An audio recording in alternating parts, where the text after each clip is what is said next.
What's up, A to Z Sports Titan Game Day Live, the halftime show. It's 7-3. Once again, the Titans have a halftime lead this season. We'll see if it lasts. We'll see if they can score points in the second half. We'll see if I have any hair left after this game or if I pulled it out for all the dumb things the Titans have done in the first half. We're here to give you guys some entertainment factor in the first half that lacked entertainment factor after the first drive of the game.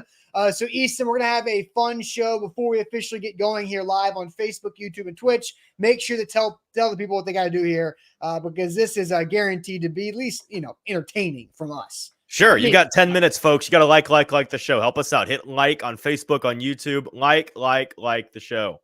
Yes. Welcome into A to Z Sports Titan Game Day Live, the halftime show. I want to thank our partners here on the way in, X Golf Nashville, and also now in Murfreesboro, the home and indoor golf in Middle Tennessee. X Golf, play, train, entertain, playxgolf.com. BetMGM, log in today to get your Pro Football Boost Pack to acquire more tokens for even more winnings. BetMGM, an official partner of the Tennessee Titans, and T-Dot, be part of the solution to end littering and make sure nobody trashes Tennessee by visiting nobodytrashestennessee.com. So this is just as frustrating as it could be. And look, it started off about the way we expected, because once again, the Titans special teams had a penalty with nothing happening because they had the third illegal procedure, illegal formation. So funny. It's so funny. That was a touchback. Oh, and then they overcame it by putting together a really nice touchdown drive to go up 7-0. The defense is playing pretty well outside of Drake May running for his life a few times. And Armani Hooker getting an interception. Excuse me, Armani Hooker. With his new style deal. Look, this is about as disgusting as it can possibly be. I don't know what the hell's going on out there. King VC says lock in and like the show. Easton, will you please help us with explaining what the hell we all wasted an hour and a half watching there? This isn't hard. It's the same thing we've seen, right? It's a team very close to being good and functional that continues to not quite be, right? If you just look at the counting stats, it's the same story we've had at halftime the entire season, pretty much. They're the better team on paper. They have outpossessed the Patriots. They have outgained the Patriots in total yards, another almost 200 yards of offense in that half. They have been better on third down. They have run more plays. They have had more yards per play. So they've been an efficient team, 5.5 yards per play. They have committed at least one big mistake in which a bad pass and a bad attempt at catching it resulted in an interception in the end zone. So like, again, they're playing. I saw somebody in the comments a moment ago say it feels like, let me see if I can find it here. Yeah. Yenda says feels like we're up 20 plus points minus the scoring part. Yeah. It's just another instance of the Titans looking and feeling and on paper being the better team, but capitalizing in the key spots. They don't know how to score points. Like Chig Okonkwo, catch the ball. Mason Rudolph, don't get your tight end potentially killed. Sure. And so I was going back and forth with our guy Shrike here on Twitter about this. Chig fumbled last week. Mm-hmm. He's got to protect the football. Mm-hmm. And it's not Chig's decision that Mason Rudolph put him in a bad spot yep, that's me. Wonder how I got bad here, pass. Like freeze frame. Bad pass for Mason Rudolph. But you know, as a pass catcher, when you have a ball that's high across the middle, the only outcome that it cannot be is volleyballed up in the air. That's exactly what Chig did. And so you have to catch the ball, knock it down, scrape it down, do whatever you can to not give the Patriots a chance to intercept that football. And so it's a bad throw by Rudolph. It's a risky and terrible throw by Rudolph to put Chig, exposed ribs to the entire defense. It also wasn't going to work. If he caught the ball, he was going to get plowed by 4 Patriots on the 2-yard line. He was not even close as Kevin Dyson was 25 years ago. I mean, it was a bad decision by Rudolph and a bad throw and a bad play by Chig, but also why not run the football there? Like, again, we're talking about on a halftime show, the inability or just not choosing to run the football with Tony Pollard inside the 5-yard line when you need points. Go get points. Do something else. They've tried throwing the ball a million times on the goal line. They can't achieve it. They can't accomplish it or execute it. So if you can't execute a game plan, the game plan is no longer good, no matter how open a player might be. So that's on Brian Callahan again. This team is poorly coached, as Sam texted you and I after the delay of game. The reason I ignored there. That. And so, I don't know. It's just like Colt Anderson. I don't understand it. But again, like Easton, I will let you spew because I just kind of vomited a bunch of things all over the place here. But it's just a miserable TV experience.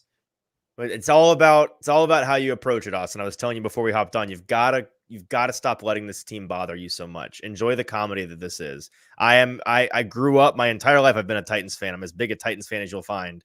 I am not letting this impact my soul. I'm not letting this ruin my week every week, because I realized long ago this season that this is what we're going to be dealing with. So just roll with the punches, man. I'll say this. I'm upset that we're still having to talk about the run versus pass thing. It's the same thing I told you last week. Whether or not it's true, this coaching staff clearly thinks that they suck out loud running the ball in short yardage. Clearly they think so. And historically this year, if you just look at all of the instances in which they've tried it, they're right that they've not run the ball successfully in short yardage or in the red zone. Now, at this point, I'm at the point where I wish they would just do it so that they could prove to folks, oh, well, running isn't actually an option like they think so, or prove themselves wrong by trying. Like, I want them to try it at this point just to proof of concept. Right. I'm tired of talking about it. But yes. The reality of this is they think they stink at it, so they're not going to do it. Yes. And look, how about this? They love running Mason Rudolph quarterback sneaks to success in the middle of the field. Do it down there too. Like I said, use that. Just it's try, working. man. Just try. Score points. It should be 14-3 right now. Should be. Yeah, it's right. Oh my God, that's funny because the converted QB sneaks all the time. And on Colt Anderson, here we are again. You got to fire him or you got to do something else. And I want to throw this out there again because I tweeted it. And I talked about this last week. If the coaching staff is going to blame Ryan Stonehouse's distance and hang time combination for the lack of coverage unit, right, and coverage ability, and then swap out all the other gunners, well, you know what?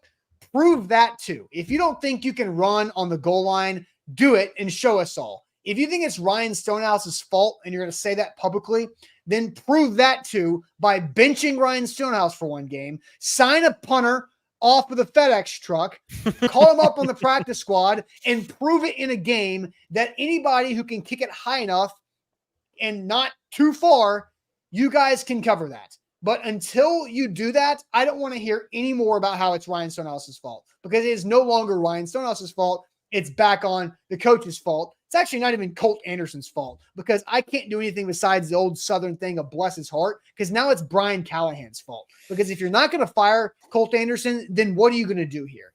Fix something. Do something different. Prove to us whose fault it is. If it's Stonehouse's fault, then bench him and get some guy to make it happen, because you're giving up yards every game. Yeah, I get it, man. I do. Special teams mistakes with Ryan Stonehouse on the sideline on kick return, kickoff, all the other stuff.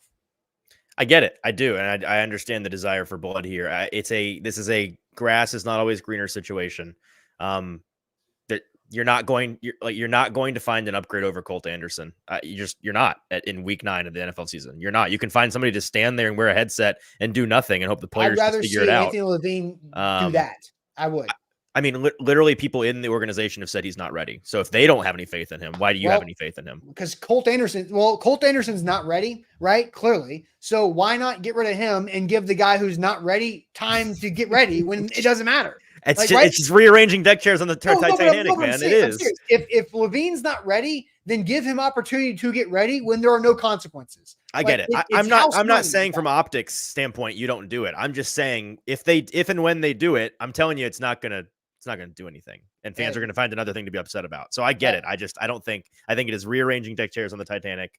Yeah, I mean, what I'm focused on now, we can talk about all these things we've talked about for weeks and weeks. What I'm interested in now is yet another opportunity for the Titans to prove that they have figured out how to not totally suck in the second half of a football game. This is a team that is not going to run away. Like, you can lose to this Patriots team. They're not going to run away with the score and score 40 points here in the second half.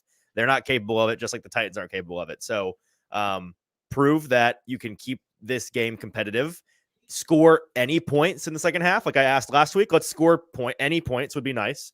And try to win a football game for once would be what I'm hoping to see here in the next 2 hours or so.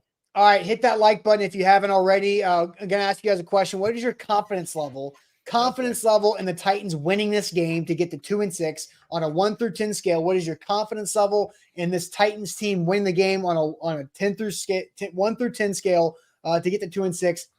So with that confidence level, real quick, King VC comes in here. Lock in, like the show. If you haven't liked the show yet, please do that. It goes a long way for us on Facebook, on YouTube. I see Sal is in here saying that Easton would be an upgrade as a special teams coordinator over Colt Anderson. Listen, I don't know what he, but I know it's more than me. So sign me up. I'll hop in there. Yeah, it's well, hey, we paid fair for you do. You're not an NFL. We're not $1 billion. Yeah, it's apples and oranges here. All right, so I'm going to scroll up to get some numbers. Jeffrey says 4. Unk says 5. Robbie, you can't say 5. Get off the fence. Get these 5s out of here, man. Robbie says 3. A 1 from Jonathan. 0 from Big Time Timmy Tay. Also not an option. -1, not an option off the board. Max says 2. Sandy says 4. Look, I'm surprised. Are you surprised that it's this low?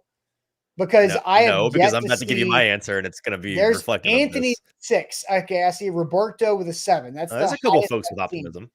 So okay, Easton, if Sheila's a 4, Ramon's a 0, 2 for King Titan, Craig is a 2. So what is yours?